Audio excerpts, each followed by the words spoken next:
Evangelho de Marcos, capítulo 5. Ah, como espero o dia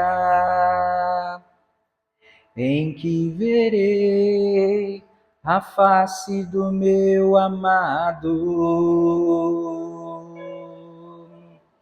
Ah, como espero o dia em que verei a face do meu amado. Tá chegando esse dia. Tá chegando esse dia. Louvado seja o nome do Senhor. Evangelho de Marcos, capítulo 5. Todos acharam? Amém? Evangelho de Marcos, no capítulo 5. Nós vamos ler o verso 37. Nós vamos encerrar hoje essa série de mensagens sobre voltar ao primeiro amor. E hoje nós vamos falar sobre crer sem questionar, que é o que muitos aqui têm feito, né? Versículo 37 diz assim: Não permitiu Jesus que alguém o seguisse, a não ser Pedro, Tiago e João, irmão de Tiago. E tendo chegado à casa do principal da sinagoga, esse cara chamava Jairo, tá? Segundo o Evangelho de Mateus, que conta a mesma história, lá no capítulo 9, esse cara, chefe da sinagoga, se chamava Jairo. E quando Jesus chegou na casa do príncipe da sinagoga, viu o alvoroço e os que choravam muito e pranteavam. Entrando, disse-lhes: Por que vocês estão alvoroçados? Em algumas traduções está: Por que vocês estão perturbados? E por que estão chorando? A menina não está morta, mas está dormindo. E começaram a rir de Jesus. Porém, ele, tendo os feito sair, tomou consigo o pai e a mãe da menina, e os que com ele estavam, e entrou onde a menina estava deitada. E tomando a mão da menina, disse-lhe: Talitá, cumi. Talitá, cumi. Que traduzido é: Menina, eu te digo, levanta-te. Logo a menina se levantou e andava, pois já tinha 12 anos. E assombraram-se com grande espanto. E mandou-lhes expressamente que ninguém o soubesse. E disse-lhe que dessem de comer a menina. Amém? Pode se sentar, ficar à vontade aí. Glória a Deus.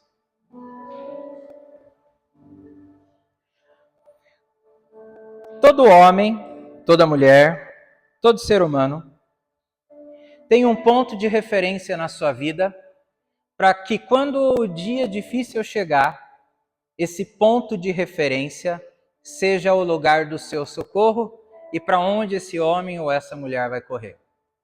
Alguns confiam em grandes amizades que desde a adolescência, tempo de escola e juventude, tem sido esse amparo, esse socorro, essa ajuda no momento de uma notícia ruim ou de uma tragédia. Outros se apoiam e têm como grande amigo um grande familiar ou um parente. Não importa para onde, todos têm um lugar para onde correr no lugar ou no dia em que o lugar em que você está ficar coberto de nebulosidades. As notícias não são boas, o caos está instaurado e tudo que te resta é um deserto à frente. Pois bem, senhoras e senhores, prestem atenção nisso, vocês que estão aqui acompanhando essa mensagem. Deus hoje, Ele quer ser esse lugar de refúgio para onde você vai ter que correr durante a sua vida. Deus, Ele faz com que nós tenhamos a opção de escolher, e nós chamamos essa opção de livre-arbítrio. Durante a nossa vida, todas as vezes em que nós estamos apaixonados por alguma coisa, nós sempre colocamos essa paixão como parte desse lugar de refúgio. Então nós nos apoiamos em um romance, nós nos apoiamos em um emprego, porque muitos se apaixonam pelo emprego, nós nos apoiamos em circunstâncias, nós nos apoiamos em um carro novo, nós nos apoiamos em uma casa nova, nós nos apoiamos em alguma coisa. Agora, o que pouca gente sabe é que Deus, quando você decide tê-lo como um ponto de apoio e de refúgio no momento difícil, Ele não compactua e nem aceita dividir esse momento com ninguém. Então não adianta você falar que confia em Deus se você conta tudo para quem não confia em Deus. Não adianta você cochear em dois pensamentos e nem servir a dois senhores, porque por um momento você vai desagradar um para agradar o outro. E o Senhor te trouxe hoje aqui nessa noite, porque talvez hoje você seja o Jairo dessa história. Para você que conhece esse texto sagrado, a Bíblia diz que Jesus estava indo em uma missão para um lugar. De repente, esse homem chamado Jairo, chefe da sinagoga, você sabe o que é? É o zelador da igreja. É aquele que cuidava da casa de Deus. Ele abria a porta para que os fariseus pregassem, para que os doutores explicassem, explanassem as escrituras.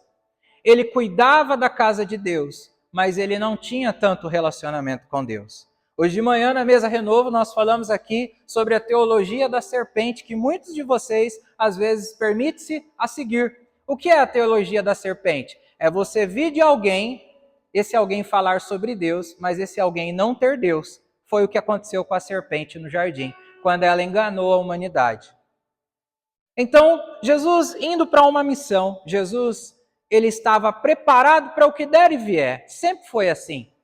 E durante essa missão que ele estava, o Jairo aparece na vida dele.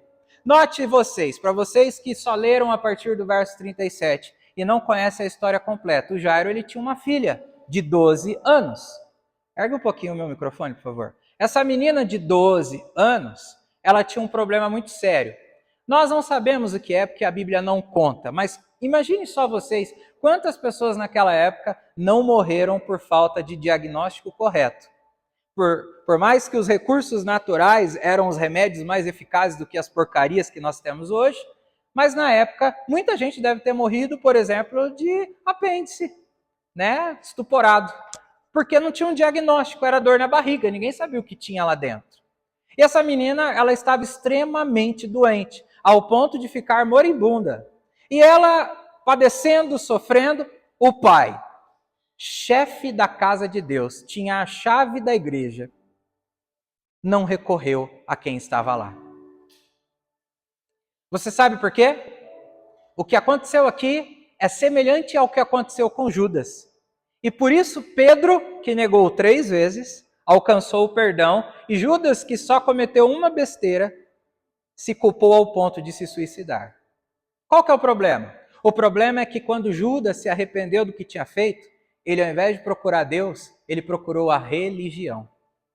E você que está me assistindo aqui hoje, ou você que vai me assistir pela internet daqui a pouco, você precisa entender que estar aqui é fundamental para a sua fé desenvolver. Você não pode deixar de congregar porque você sozinho não é igreja. Mas você não pode esquecer que o Senhor da igreja é maior do que a igreja. Não sou eu que orando vou te dar a solução do problema, não é a pastora que orando que vai te curar, e nem o pastor. Quando Jesus rasgou o véu e te deu acesso, agora você tem a chave da igreja igual Jairo. Todas as vezes que você se apoia na fé de alguém, por mais difícil que seja ter que falar isso para você, você está costurando o véu que foi rasgado. Porque Deus não quer ouvir da minha boca, Deus quer ouvir da sua. O momento é seu. Ele te colocou no deserto para saber como está o seu coração. É isso que está escrito em Deuteronômio. Agora vejam só vocês. Jesus preocupado em cumprir a missão. Sabe qual era a missão que Jesus estava preocupado? Não era curar a filha de Jairo. A missão que Jesus estava preocupado era que a ampulheta do tempo dele estava se esgotando, faltava menos de 1 ano para ele ser traído e ser crucificado. Então ele tinha que correr contra o tempo, formar uma turma ruim de discípulos até então, transformá-los em bons e propagar o evangelho da salvação.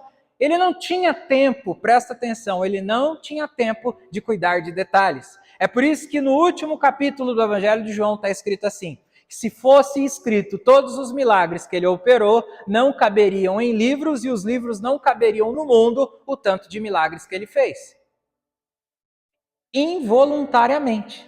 E vou te provar. Jesus aqui indo cumprir sua missão, que era propagar o evangelho da salvação, o Jairo tinha saído de casa porque ele tinha um problema. Ele tinha um problema tendo a chave da igreja. O que ele fez? Ele foi atrás do Senhor da igreja. O Jairo, para você entender o que ele fez, ele não esperou a quarta-feira das 19h30 e nem o domingo das 19 horas. Ele pegou a chave da igreja, ele foi até o Senhor da igreja num dia não combinado, num horário não marcado, porque o que ele precisava não dava para esperar. Se tem alguém aqui assim, hoje Deus vai tratar de você nesse lugar.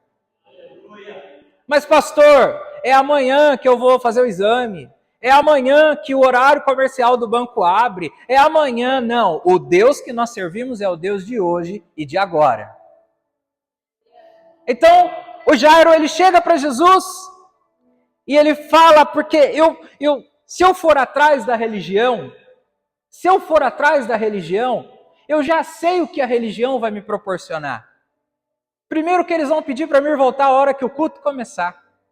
Para você que fala mal da Universal aí, ó. Toma cuidado, é a única que está aberta o tempo todo. Aí o que ele fez? Eu vou atrás do dono da igreja. Eu tenho a chave, mas não sou o dono. Então ele foi atrás do Senhor da igreja. Quando ele chega, Jesus está andando na rua, levando o evangelho. E Jesus, os versículos anteriores do que a gente leu, ele chega desesperado. Mestre, eu preciso que o Senhor vá em casa, porque todo milagre começa em casa. O culto é uma bênção, o trabalho é maravilhoso, estudar é muito bom, mas se você não tiver Jesus em casa e se sentir feliz lá, nada disso vale a pena. Porque o que importa é aquilo que você tem quando você fecha a porta e está do lado de dentro, não do lado de fora. Aí o Jairo chega para Jesus e fala: mestre, eu imagino a esposa de Jairo. Faz um empréstimo, chama o melhor médico, traz o melhor rabino, já que não é horário de culto, traz o óleo mais ungido, pega o pano mais sagrado, vamos fazer alguma coisa. E Jairo falou: vamos fazer alguma coisa, eu vou atrás do dono da igreja. Jairo certamente tinha ouvido falar da fama de Jesus. Jesus que tinha curado e ressuscitado mortos. Ele vai atrás da pessoa certa. E eu vou te fazer uma pergunta e você responda para você mesmo. Quando tudo aperta, você corre para quem? Quando tudo aperta, você lembra de orar? Nós estamos hoje, eu até ia fazer o convite, igual eu fiz do domingo passado, para mandar para o pessoal. Olha, falta 1 hora, vem para o culto. Nós estamos na segunda ceia do ano. Irmãos, preste atenção no que eu vou falar. Até o tempo que choveu o dia inteiro se abriu. Até a tempestade passou. Até o clima mudou. Por que nós não mudamos? O problema não é quando a tempestade vem. O problema é quando nós somos uma tempestade na vida dos outros. O problema não é quando vem a adversidade, o problema é quando nós somos a adversidade na vida dos outros. Então Jairo, em reconhecimento ao poder de Jesus, e esse poder ele deu para cada um de vocês, um poder tão grande que vocês pisariam em escorpiões e serpentes e nada aconteceria. Olha para quem está do seu lado. Diga para essa pessoa: você está preparado? Diga para ele ou para ela: use os seus pés. Olha aqui para mim, irmãos, ao invés de você pisar nas pessoas, pisa na serpente. Ao invés de você pisar em gente, pisa na serpente. O Jairo chega para Jesus, fala: mestre, eu preciso de ajuda. Eu poderia ir em qualquer lugar. E para ele ser chefe da sinagoga, presta atenção, ele ganhava bem. Porque nenhum rabino, ninguém que é judeu é pobre. Então ele tinha uma grana. E ele decidiu ir buscar Jesus, o dono da igreja. no meio de um monte de gente camponês. Quando ele chega, Jesus está cercado por uma multidão. Ele ouve o pedido do Jairo. E Jesus fala: olha, eu vou lá na sua casa. Porque Jesus adora ir numa casa. Só que no meio do caminho, algo acontece. Num cruzamento, numa encruzilhada, Jesus andando, ele sente que dele sai virtude. Esse texto diz que uma mulher que tinha um fluxo de sangue, uma hemorragia pelo órgão genital há 12 anos, se jogou ao chão, se arrastou entre os pés e tocou na ponta dos vestidos de Jesus. E quando ela tocou, imediatamente o sangue que ela estava jorrando esgotou, estocou. O texto diz que ela tinha gastado, presta atenção, tudo que ela tinha para resolver a hemorragia. Tudo. E a Bíblia diz que ela não tinha tido sucesso. Foi abandonada pelo esposo, deixada por todos e provavelmente condenada a ser estéril.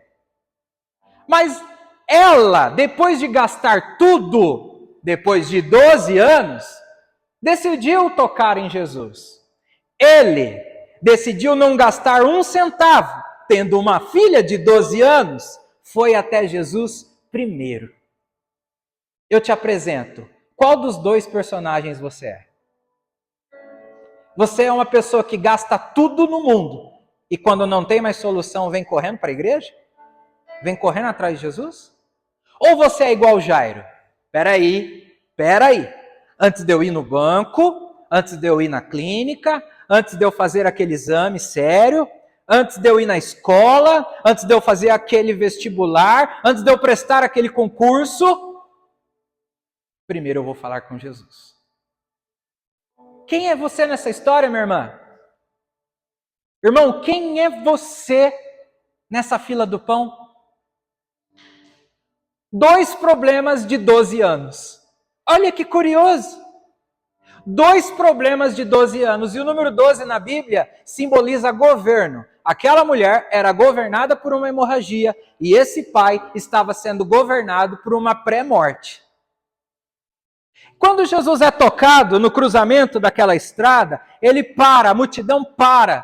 Todo mundo começa a se tumultuar, provavelmente tinha cerca de 1000 pessoas ali. E Jesus fala, quem me tocou? Eu senti que alguém me tocou. Os discípulos falaram, ô Jesus, olha aqui para mim, cara, você não tomou o café hoje. Olha, 1000 pessoas ao seu redor, você pergunta quem te tocou? Todo mundo está te comprimindo, você não está conseguindo andar.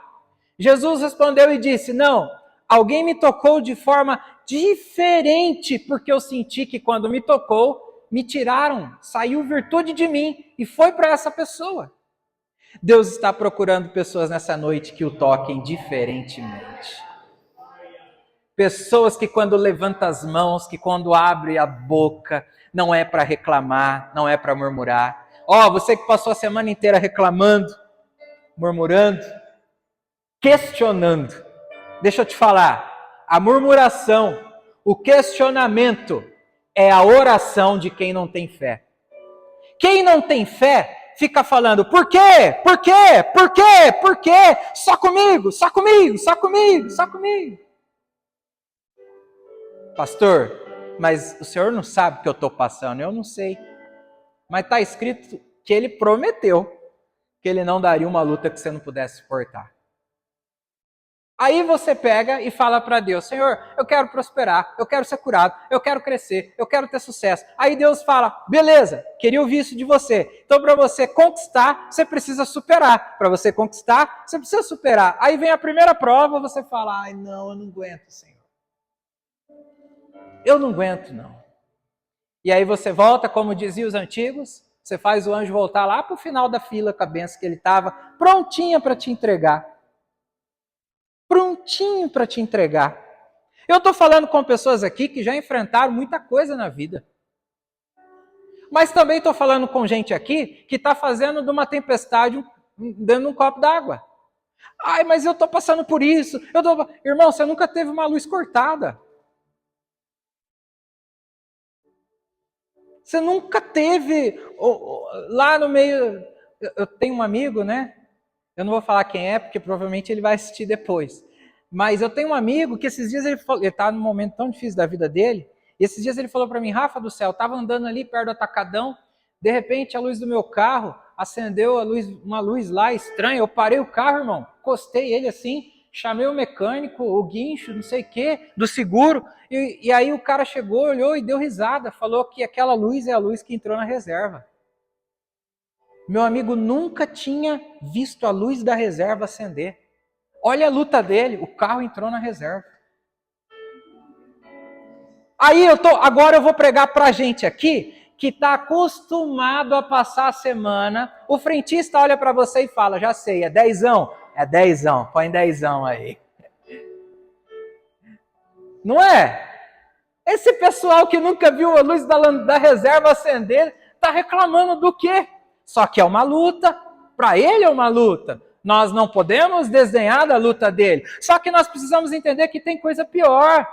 Você sabe o que está acontecendo? É a segunda semana consecutiva que aqui ao nosso derredor, um jovem de menos de 25 anos amanhece o domingo assassinado. E sabe qual que é a nossa culpa nisso tudo? Ou a nossa reação nisso tudo? Nada!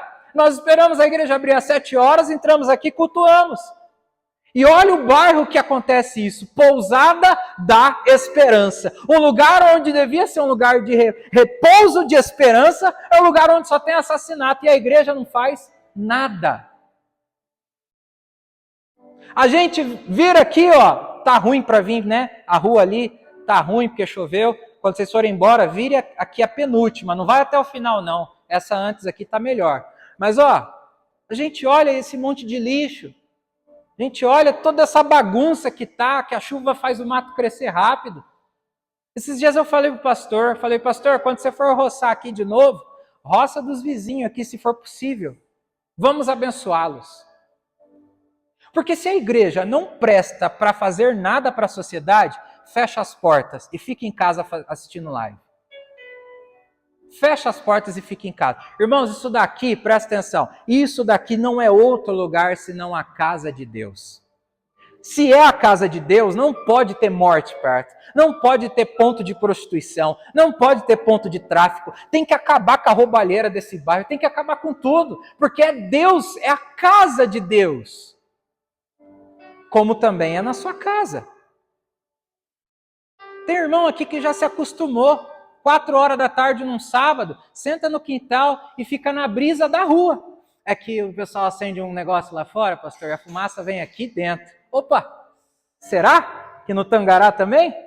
Vai saber. No Tangará não acontece isso. Então nós precisamos entender que Jesus, ele necessita de que nós vamos até ele. As duas histórias, ele não foi até ninguém. É incrível isso, né? Porque nós esperamos que Jesus entre na nossa situação. E Jesus espera que nós entremos na vontade permissiva dele. Vem para o meu mundo. Vem para a minha presença. Sabe, você acha que Moisés não tinha conta para pagar? Você acha que o Elias não tinha problema para resolver? Os caras subiam e ficavam no monte 40 dias. Sem comer e sem beber.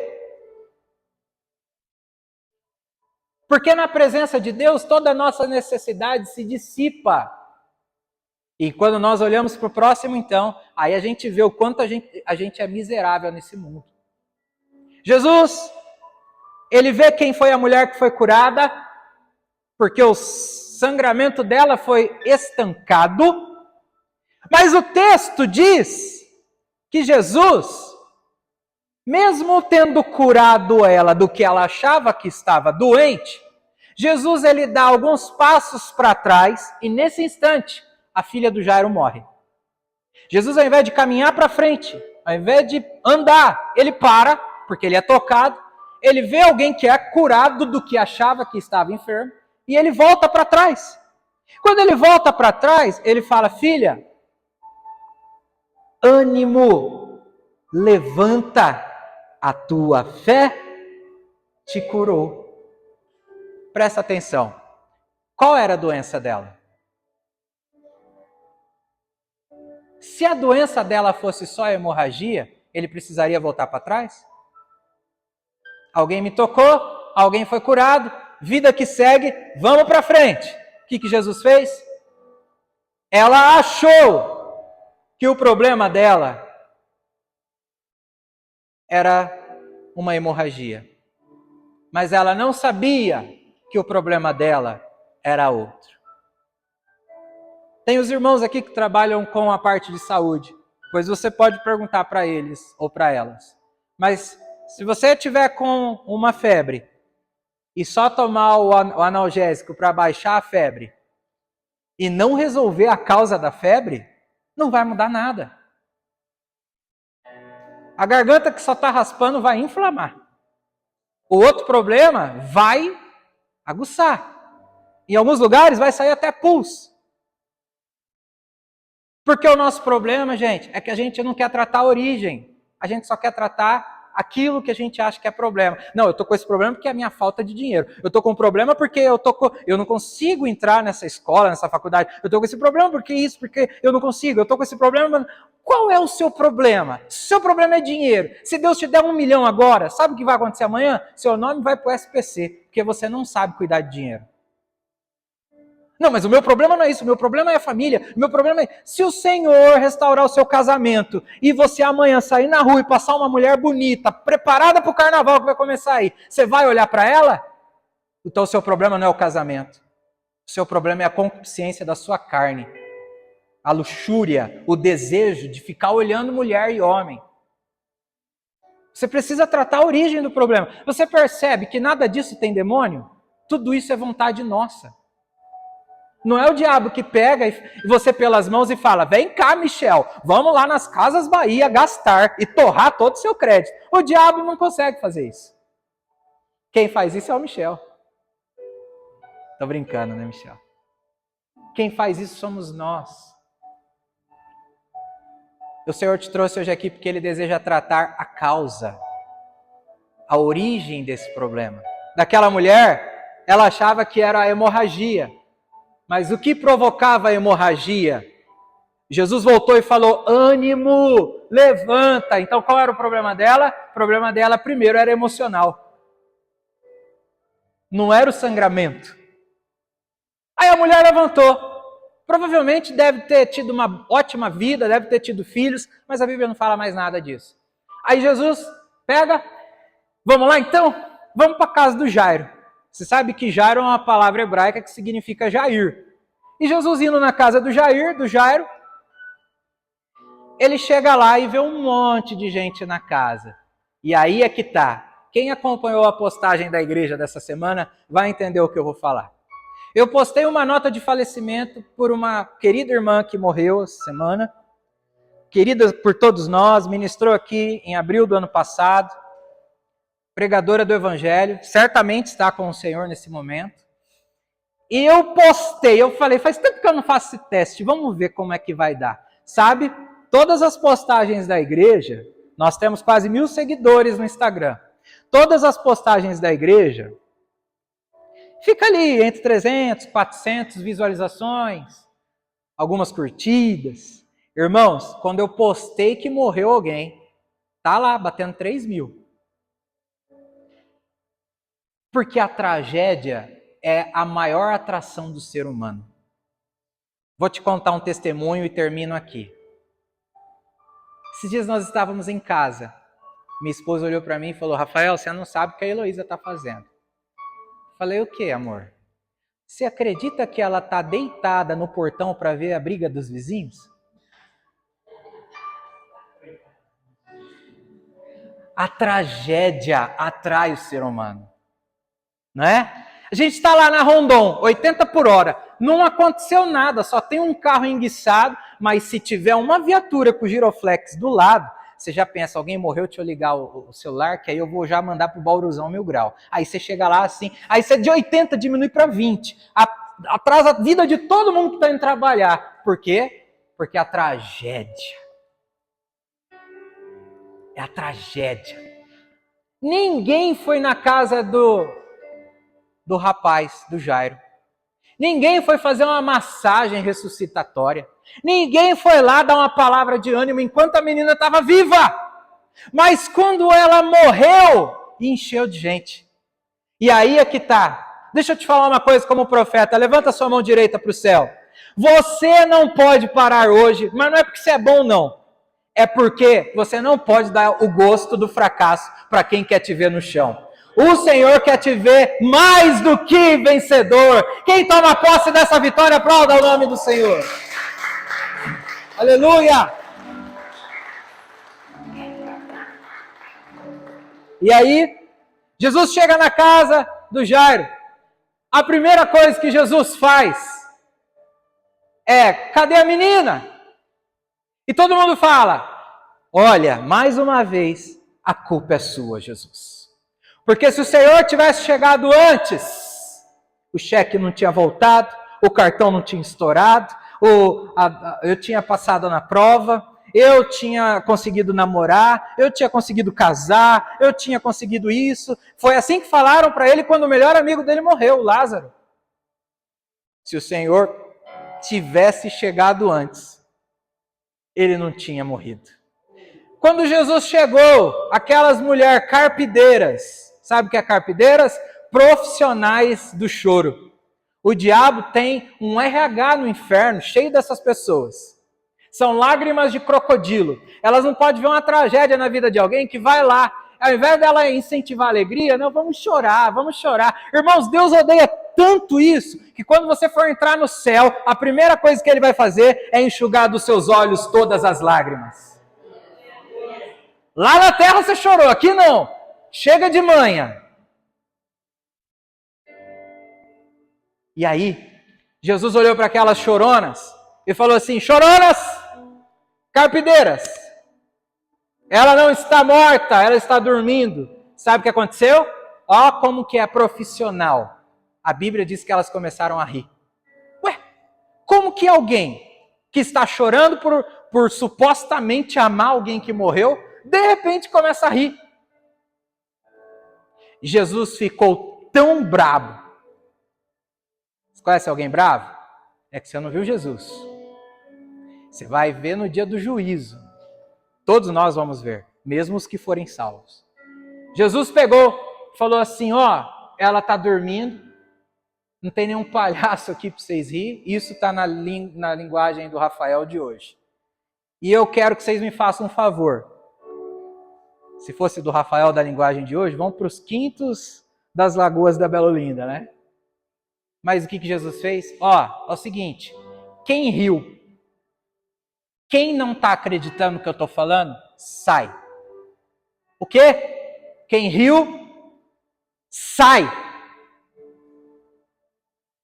Então a Bíblia diz que os Pedro, Tiago e João fizeram com que todos saíssem. Só ficou Pedro, Tiago, João, Jesus, o pai e a mãe. Quando tudo aperta, quem é que sobra do teu lado?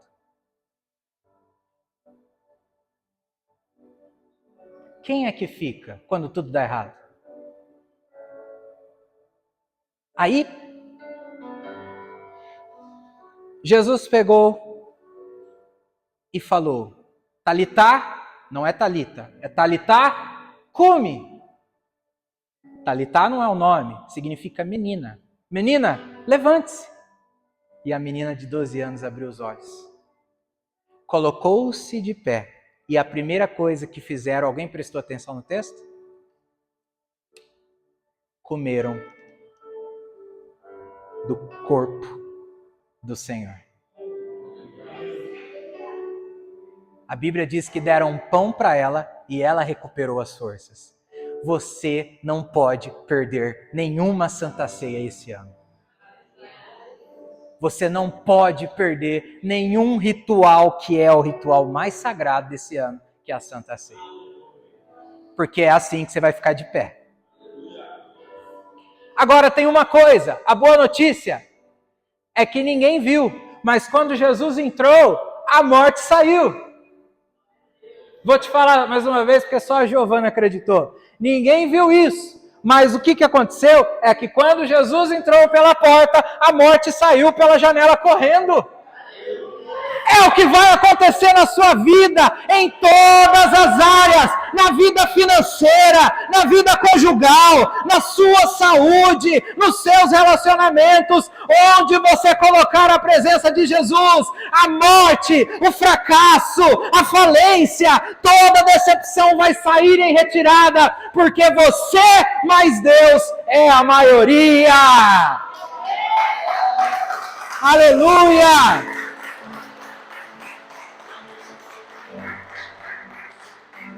Agora, que legal é isso, né? Que lindo é essa história. O que isso tem a ver, pastor, com o primeiro amor? O Jairo, ele era um homem criado na igreja, tinha a chave da igreja, recebia o salário da igreja, mas não amava mais como ele amava antes. Ele precisou esperar o dia da enfermidade chegar naquilo que ele mais amava no momento, que era a filha dele. E não tem nenhum problema nisso, porque família é tudo.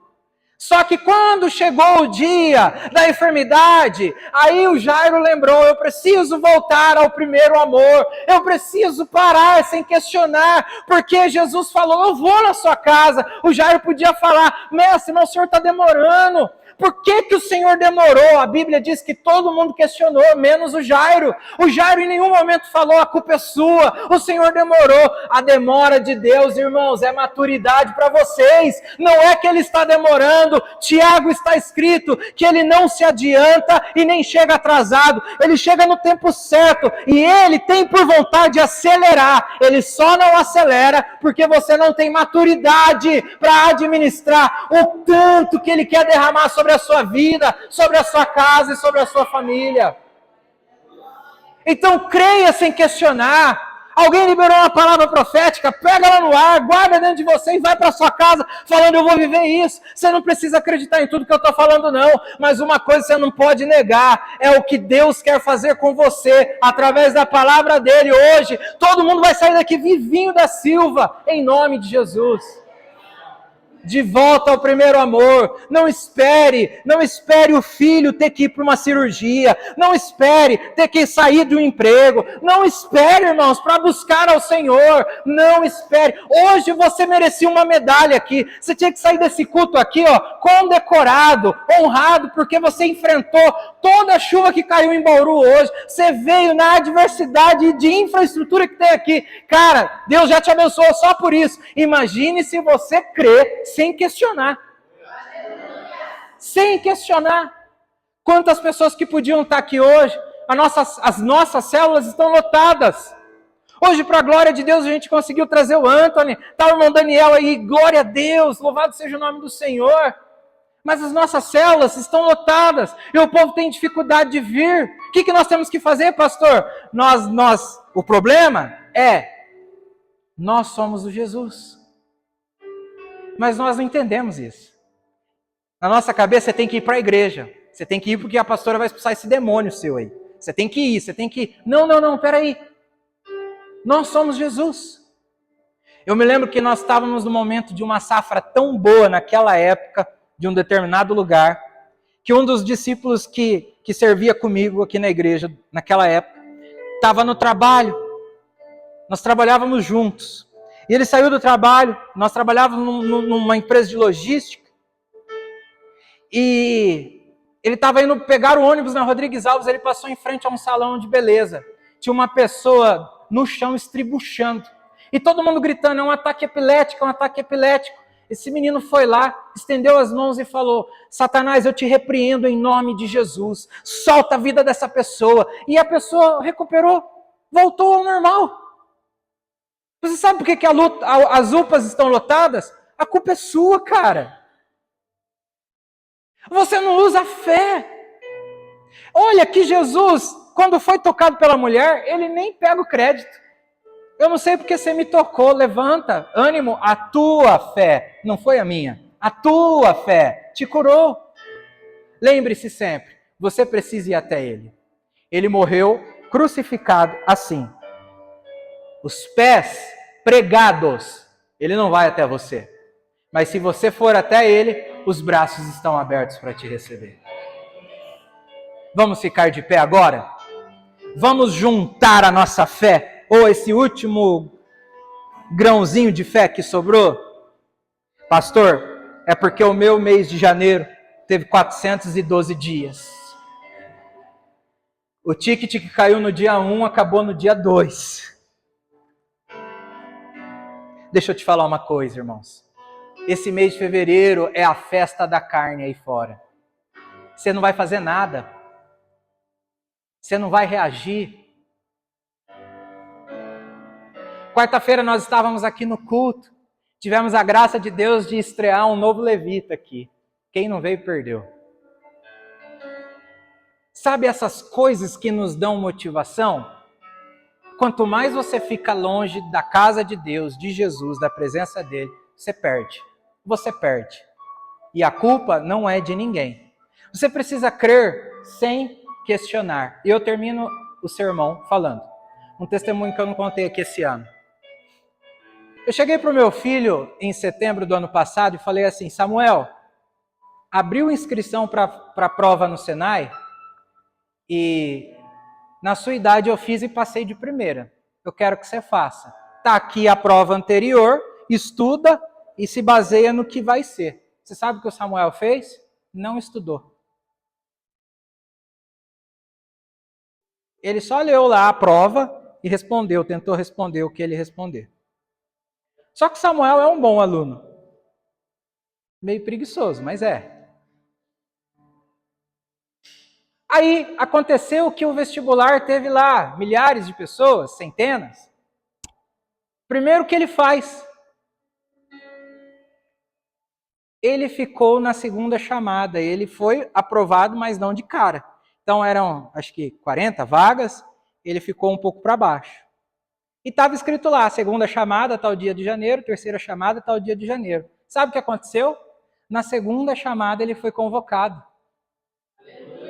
Não sei se alguém desistiu, não sei o que aconteceu, mas ele teve a oportunidade.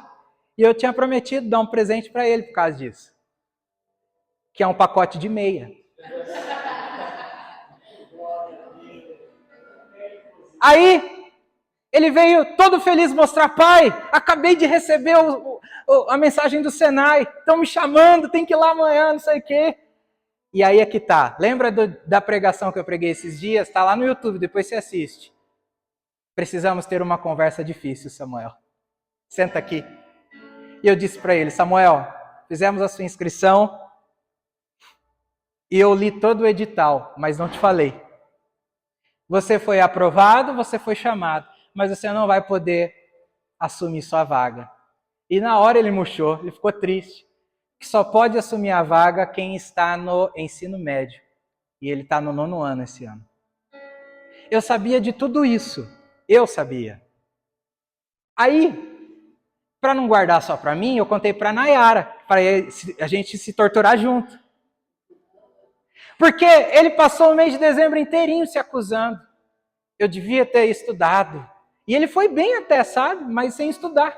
Eu devia ter me dedicado. E isso. E eu só pensando: nossa, se ele for chamado na repescagem, eu vou ter que contar para ele. E aí ele foi. Eu tive que contar: filho, vem cá, o papai tem que falar contigo. Falei: Samuca, você não vai poder assumir. Ele estava tão feliz, irmãos. Fazia tempo que eu não via ele tão feliz. E aí ele ficou triste. Eu falei para ele porque ele não poderia assumir. Aí eu falei para ele: cara, você passou sem estudar, no meio do ano vai ter de novo. Imagine se você estudar agora. No final do ano vai ter de novo, porque a cada 6 meses tem. Sabe, irmãos, Deus é assim com a gente. Ele sabe que tem prova, que mesmo a gente indo bem, talvez não tenha a recompensa que a gente espera. Poxa vida, eu fiz todos os jejuns que a pastora pediu. Eu dei a minha primícia, dei o meu dízimo, dei meu voto, fui na igreja, fui na vigília, subi até no monte, mas não aconteceu o que eu queria. Deixa eu te falar uma coisa. Nem sempre a aprovação de Deus vai vir com presentes.